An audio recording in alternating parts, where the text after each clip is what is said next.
കൂടിയാണ് നിങ്ങൾ വന്നിരിക്കുന്നത്. പുതിയ കുട്ടികൾ അല്ലേ, ധാരാളം പുതിയ ഈ സ്കൂളിൽ പഠിക്കാത്ത ധാരാളം പുതിയ കുട്ടികൾ ഇവിടെ വന്നിട്ടുണ്ട്. അവരുടെ മുഖത്തൊക്കെ ചെറിയൊരു ആകാംക്ഷ, ചെറിയൊരു ഭീതിയൊക്കെ ഞാൻ കാണുന്നു. എല്ലാവരും ഏറ് പിടിച്ചിട്ടായിരിക്കും. ഏറുവിട്ട് എല്ലാവരും വളരെ മനോഹരമായ പുഞ്ചിരിയോടുകൂടി ഈ പരിപാടിയിൽ ഇരിക്കണം. കാരണം നിങ്ങൾ എത്തിച്ചേർന്നിരിക്കുന്ന സ്കൂളൊന്നും മോശമല്ല, നല്ല സ്കൂളിലേക്ക്. നേരത്തെ സാർക്ക് സൂചിപ്പിച്ച പോലെ നല്ല മിടുക്കരായ അധ്യാപകരുള്ള സ്കൂളിലേക്കാണ് നിങ്ങളുടെ എത്തിയിരിക്കുന്നത്. നിങ്ങൾക്ക് അത്യാവശ്യം സ്വാതന്ത്ര്യം ഉണ്ടാകും, ആവശ്യമുള്ള സ്വാതന്ത്ര്യങ്ങളും ഒക്കെ കിട്ടുന്ന ഒരു സ്കൂളിലേക്ക് ആണ് നിങ്ങൾ എത്തിയിട്ടുള്ളത്.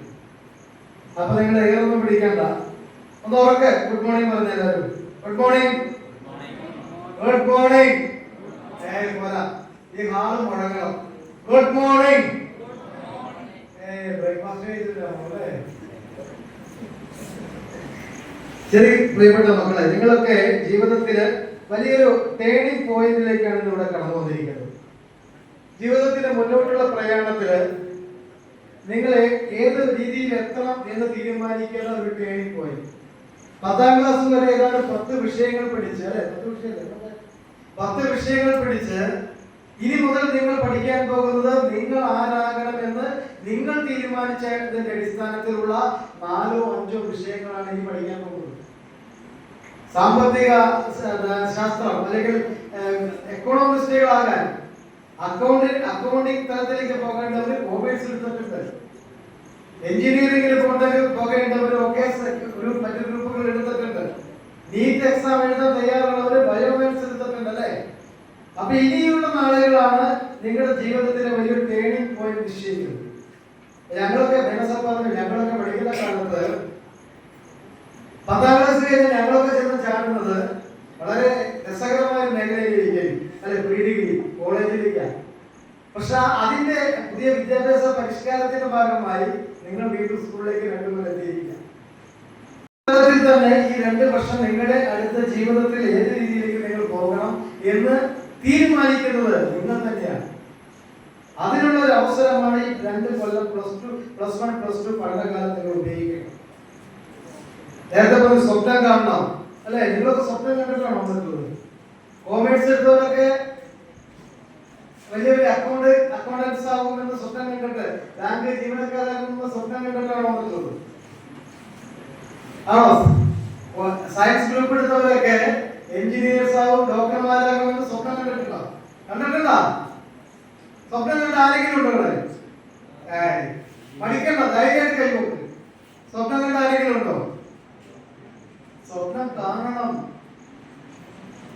കണ്ണാടിയുടെ മുന്നിലിരുന്ന് ഞാൻ ഡോക്ടറായി പ്രാക്ടീസ് ചെയ്ത് സ്വപ്നത്തിലൂടെ ആയിരിക്കും നമ്മൾ കാണണത്.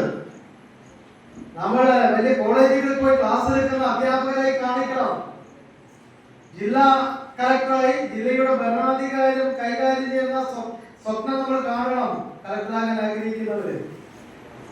ഞാനൊക്കെ പ്രസംഗിക്കാൻ പഠിച്ചെങ്ങനെ അറിയുമോ? ചെറുപ്പത്തിലെ ഭയങ്കര ആഗ്രഹം പ്രസംഗിക്കാൻ. ബാത്റൂമിലൊക്കെ പോകുമ്പോഴാണ്, അല്ലെങ്കിൽ മുറി അടച്ചിട്ടാ പ്രസംഗം വെച്ചിരിക്കുക. അതുപോലെ നമ്മൾ എന്ത് അംബീഷൻ ഉണ്ടോ അത് നമ്മൾ സ്വപ്നം കണ്ടേ പോകണം. നമ്മളെ സ്വപ്നം കാണാൻ പഠിപ്പിച്ച ഒരാളുണ്ട്. ആരാ? ഞാൻ അയച്ചേട്ടോടല്ല പറഞ്ഞത്. അയച്ചേട്ട സ്വപ്നം കഴിഞ്ഞു, പുതിയ കുട്ടികളുടെ സ്വപ്നം. ആരാ പഠിച്ചേക്കണേ? ആരാ? ഉറക്കം പറയുന്ന ആരാ?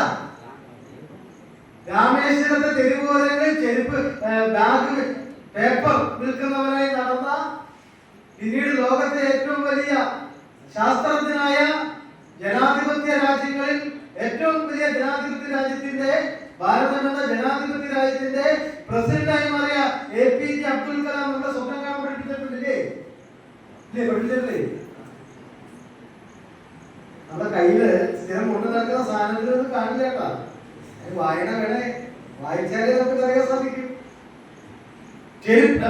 പേപ്പർ വിൽക്കുന്നവരായി നടന്ന APJ അബ്ദുൽ കലാമാണ് ഇന്ത്യൻ സൈനിക മേഖലയിൽ മിസൈൽ സംവിധാനത്തിന്റെ രൂപകൽപ്പന ചെയ്ത ഏറ്റവും വലിയ സയന്റിസ്റ്റായി ഇന്ത്യൻ രാഷ്ട്രപതിയായി മാറിയത്.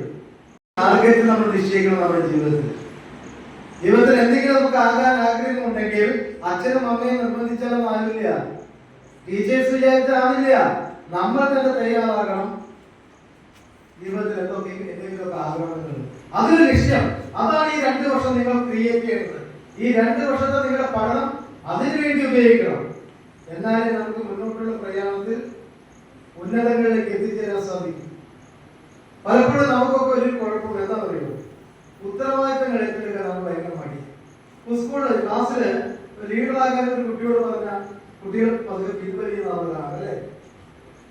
ഉത്തരവാദിത്തങ്ങൾ, റെസ്പോൺസിബിലിറ്റി ഏറ്റെടുക്കാൻ മടിയുള്ളവരായിട്ടാണ് ഇന്നത്തെ തലമുറ മാറിക്കൊണ്ടിരിക്കുന്നത്. ഈ ലോകത്ത് വിജയികളായിട്ടുള്ള ആരെങ്കിലും ഉണ്ടെങ്കിൽ, വിജയികളായവരുണ്ടെങ്കിൽ അവർ വേണ്ട സമയത്ത് ഉത്തരവാദിത്തങ്ങൾ ഏറ്റെടുത്തതുകൊണ്ട് മാത്രമാണ് വിജയിച്ചിട്ടുള്ളത് അവരുടെ മേഖലയിൽ. യാതൊരു സംശയവുമില്ല. നമ്മൾ ഉത്തരവാദിത്തങ്ങൾ ഏറ്റെടുക്കും. ഒരു മനോഹരമായ ഒരു കഥയുണ്ട്. ഞാനത് 1-2 കാര്യങ്ങൾ പറഞ്ഞ് അവസാനിപ്പിക്കും. ഒരു ചെറിയ കഥ. ഒരു യാത്രാ സംഘം ഒരു യാത്രയ്ക്ക് പുറപ്പെടുകയാണ്. കാൽനടയാണ്, 4 ദിവസത്തെ യാത്രയാണ്. ആവശ്യമുള്ള കാര്യങ്ങളൊക്കെ അവർ ഭാണ്ഡക്കെട്ടുകളായി ചാക്കുകൾ മാറ്റി കൊണ്ടുപോകേണ്ട സാധനങ്ങൾ. അപ്പൊ ഇത് ആ 4 ദിവസത്തെ യാത്രയില് അത് ചുമക്കണം പോകുന്നവരെല്ലാവരും.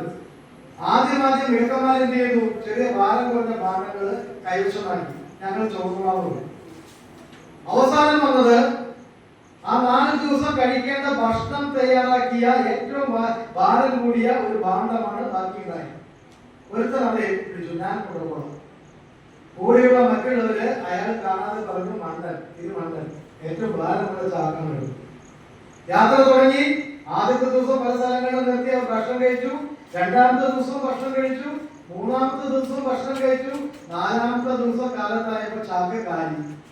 ആ ചാക്കിൽ ഒന്നും ഉണ്ടായിരുന്നില്ല. കിലോമീറ്ററുകളോളം പിന്നെ യാത്ര ചെയ്യണം. ഈ ഏറ്റവും ഭാരം കൂടിയ ചാക്ക് ആദ്യം എടുത്ത അയാള് കാലിച്ചാക്ക് കയ്യിൽ വെച്ച് കൂളായിട്ട്, വളരെ കൂളായിട്ട് നടക്കുമ്പോ മറ്റുള്ളവര് അവർ ആദ്യം എടുത്ത ഭാരം തന്നെ ചുമന്നുകൊണ്ട് നടക്കുകയാണ്. ഇതിൽ നമുക്ക് എന്താ മനസ്സിലാക്കാം, ഉത്തരവാദിത്തങ്ങൾ ഏറ്റെടുത്ത് മുന്നോട്ട് പോയാൽ പിന്നീട് നമ്മുടെ ജീവിതത്തിൽ വരുന്ന മാറ്റങ്ങൾ വളരെ ലളിതമായിരിക്കും. ആ തുടക്കത്തിലുള്ള ബുദ്ധിമുട്ടുകളും പ്രതിബന്ധങ്ങളും പ്രതിസന്ധികളും ഉണ്ടാകും.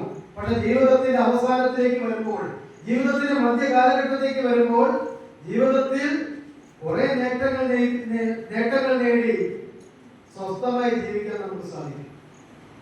അപ്പോൾ നിങ്ങൾക്ക് കിട്ടുന്ന ഉത്തരവാദിത്തങ്ങൾ സ്കൂൾ തലത്തിലായാലും ഇത് കഴിഞ്ഞ് മുന്നോട്ടുള്ള യാത്രയിലായാലും നിങ്ങൾക്ക് കിട്ടുന്ന ഉത്തരവാദിത്തങ്ങൾ എടുക്കാൻ മടിക്കരുത്. ഉത്തരവാദിത്തങ്ങൾ ഏറ്റെടുക്കുന്നവരെ യഥാർത്ഥ നേതാവായിട്ടുള്ളൂ. അതിന് ഒരു പ്രധാനപ്പെട്ട ഉദാഹരണം ഞാൻ ഈ സ്കൂളിൽ തന്നെ ചൂണ്ടിക്കാണിക്കാൻ ആഗ്രഹിക്കുകയാണ്. എന്റെ പ്രിയപ്പെട്ട സുഹൃത്ത് PTA പ്രസിഡന്റ് സന്തോഷം മകളെ സ്കൂളിലേക്ക് ചേർത്തപ്പോൾ സന്തോഷത്തിന്റെ മനസ്സിലുണ്ടായിട്ടില്ല PTA മനസ്സിലുണ്ടായിട്ടില്ല.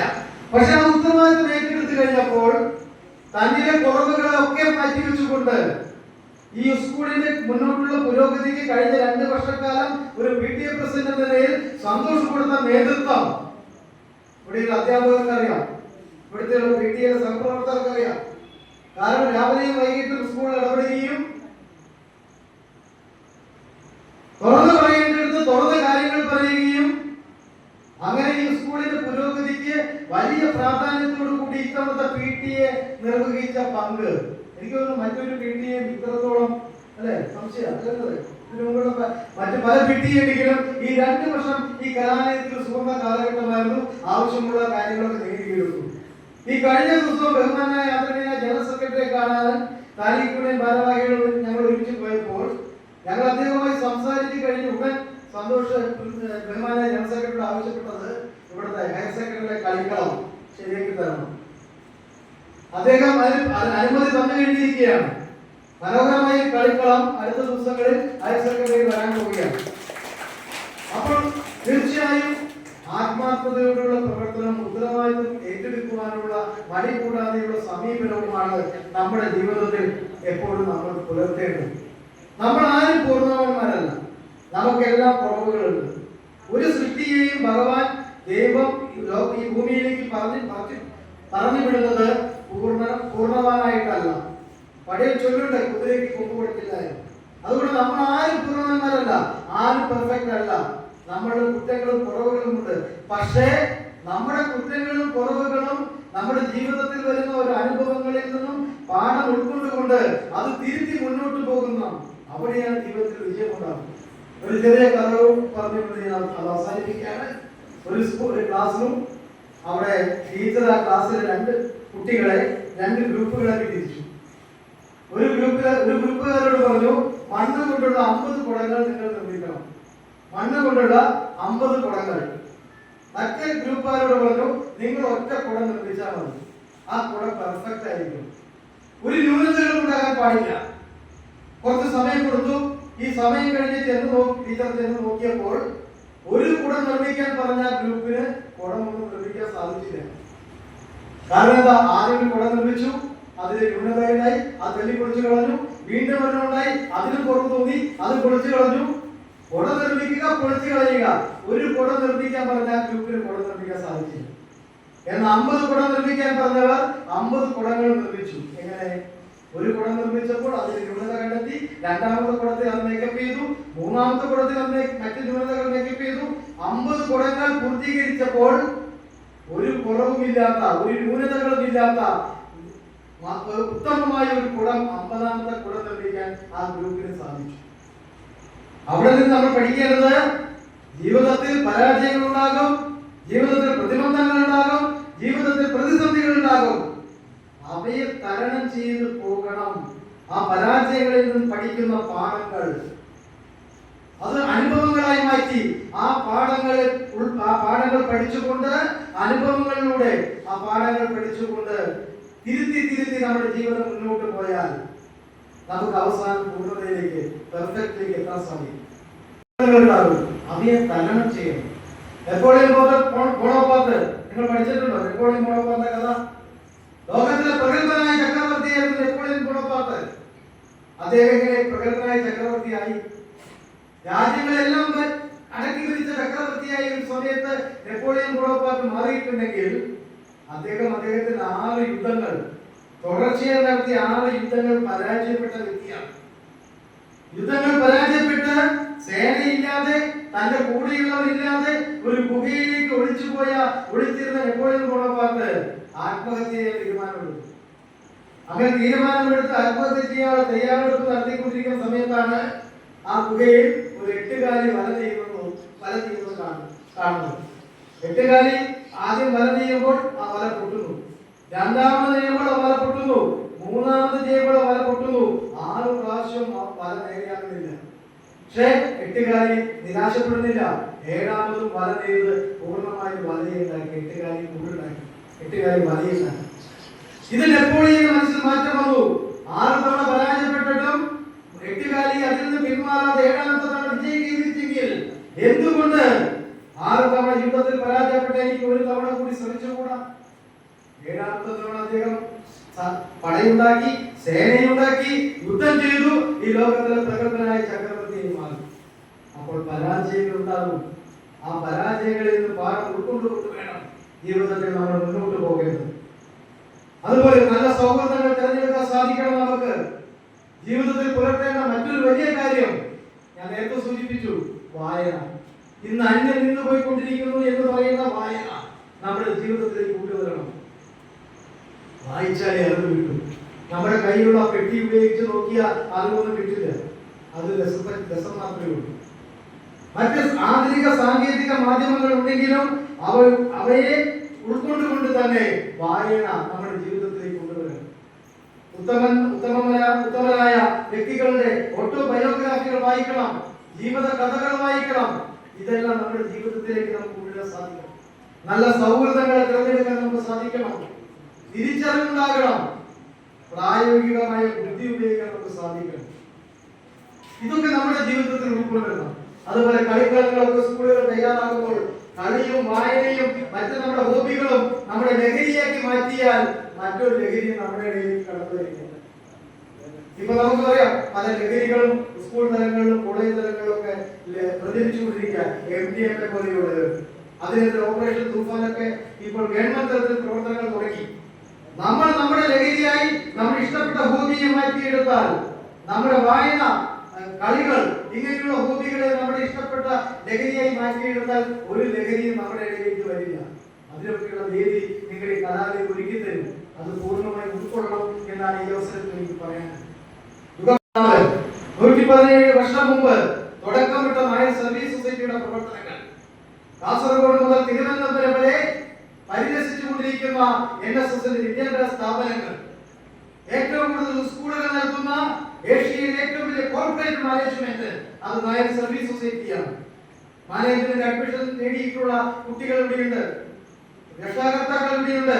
മറ്റ് കലാലയങ്ങളിൽ കോമേഴ്സിനും കമ്പ്യൂട്ടർ സയൻസിനും ബയോമാത്സിനും ഹ്യൂമാനിറ്റീസിനും 25,000 30,000 50,000 കോട കൊടുക്കുമ്പോൾ 1 രൂപ പോലും മേടിക്കാതെ മാതൃകാപരമായി സർവ്വ സമുദായത്തിൽപ്പെട്ടവരെയും സാധാരണക്കാരുടെ മക്കൾക്ക് വിദ്യാഭ്യാസം നൽകണമെന്ന അന്നത്ത് പത്മനാഭന്റെ ദർശനങ്ങൾ പിന്മുതലാക്കിക്കൊണ്ട് ഇന്ന് നായർ സർവീസ് സൊസൈറ്റിയുടെ ആദരണീയനായ ജനറൽ സെക്രട്ടറി എടുക്കുന്ന നിലപാടുകൾ, സൗജന്യമായ വിദ്യാഭ്യാസത്തിനുള്ള അവസരങ്ങൾ, അങ്ങനെ ഒരുക്കുന്ന ഒരു കലാലയത്തിലാണ് പ്രിയപ്പെട്ടവരെ മക്കളെ നിങ്ങൾ ഇവിടെ എത്തിച്ചേർന്നിട്ടുള്ളത്. മിടുക്കരായ അധ്യാപകർ, കഴിവുറ്റ അധ്യാപകർ, കഴിവുറ്റ നമുക്ക് അറിയാം ഭൗതിക സാഹചര്യങ്ങളിൽ ഓട മേടിക്കുന്ന കലാലയങ്ങളെക്കാൾ അപേക്ഷിച്ച് അല്പം കുറവാണെങ്കിലും ഉള്ളത് ഭംഗിയാക്കി കൊണ്ടുപോകുന്ന ഒരു കലാലയത്തിൽ നിങ്ങളുടെ മക്കളെ എത്തിച്ചിരിക്കുകയാണ്. പ്രിയപ്പെട്ട രക്ഷാകർത്താക്കളോട് എനിക്ക് പറയാനുള്ളത്, പണ്ട് കാലത്ത് മക്കളെ പീഡിപ്പിക്കുന്ന അച്ഛനും അമ്മയുമായിരുന്നു നമുക്കുണ്ടായിരുന്നെങ്കിൽ ഇന്ന് അതിൽ നിന്ന് മാറി ചിന്തിക്കണം. നമ്മുടെ മക്കളുടെ സുഹൃത്തുക്കളായി അവർക്ക് എന്ത് തുറന്നു പറയാവുന്നവരായി നമ്മൾ മാറണം. ഒരു നേരം ഒരുമിച്ചിരുന്ന് ഭക്ഷണം കഴിച്ച് സ്കൂളിലെ വിശേഷങ്ങൾ ചോദിച്ചറിയാവുന്ന രക്ഷാകർത്താക്കളായി നമ്മൾ മാറണം.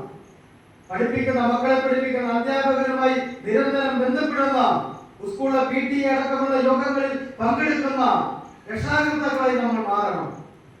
ചേർത്ത് പിടിക്കണം നമ്മുടെ മക്കളെ. ഇന്നത്തെ കാലഘട്ടം അതാണ്. സ്നേഹം മാത്രം കൊടുത്ത് വളർത്തുന്ന നമ്മുടെ മക്കളെ ചേർത്ത് പിടിച്ചുകൊണ്ട് അവരുടെ നല്ല കൂട്ടുകാരായി മാറുന്ന അച്ഛനും അമ്മയുമായി നമുക്ക് മാറി അവരുടെ എല്ലാം നമ്മളോട് തുറന്നു പറയാവുന്ന കൂട്ടുകാരായി നമ്മൾ മാറിയാൽ അവർ വേറൊരു കൂട്ടുകാരെ അന്വേഷിച്ച് പുറത്തേക്ക് പോകില്ല. തീർച്ചയായും അങ്ങനെ ആകട്ടെ എന്ന് മാത്രം ആശംസിച്ചുകൊണ്ട് നിങ്ങളുടെ 2 വർഷക്കാലം നല്ലൊരു റിസൾട്ട് സ്കൂളിൽ ഉണ്ടാക്കി കൊടുക്കുവാനും നിങ്ങളുടെ ജീവിതത്തിലും നല്ലൊരു റിസൾട്ട് ഉണ്ടാകാനും സാധിക്കട്ടെ. അതിന് ജഗദീശന്റെയും യുഗപ്രഭാവനായ ഭാരതകേസരി മന്നത്ത് പത്മനാഭന്റെയും അനുഗ്രഹ കടാക്ഷങ്ങൾ ഉണ്ടാകട്ടെ എന്ന് പ്രാർത്ഥിച്ചുകൊണ്ട് ഒരിക്കൽ കൂടി എല്ലാവർക്കും നല്ല ഒരു അധ്യയന വർഷം നേർന്നുകൊണ്ട് എന്റെ വാക്കുകൾ നിർത്തുന്നു. നന്ദി, നമസ്കാരം. ജയ് NSS.